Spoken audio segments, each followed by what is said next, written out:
اسرائیل بنے گا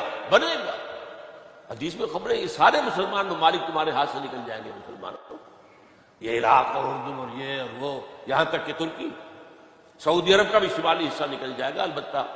مدینے کا جو ان کا پروگرام ہے اس کو اللہ نہیں پورا ہونے دے گا، مدینے میں داخلے کی ان کو اجازت نہیں ملے گی۔ وہ وقت بھی آنے والا ہے کہ حضور کی ایک حدیث کے مطابق ایک شخص کے 1000 بیٹے ہوں گے تو 999 ختم ہو جائیں گے ایک بچے میں۔ یہ وقت بھی آنے والا ہے کہ حضور فرماتے ہیں اتنی بڑی جنگ ہوگی، اتنی خوریزی ہوگی کہ پوری زمین اٹ جائے گی لاشوں سے۔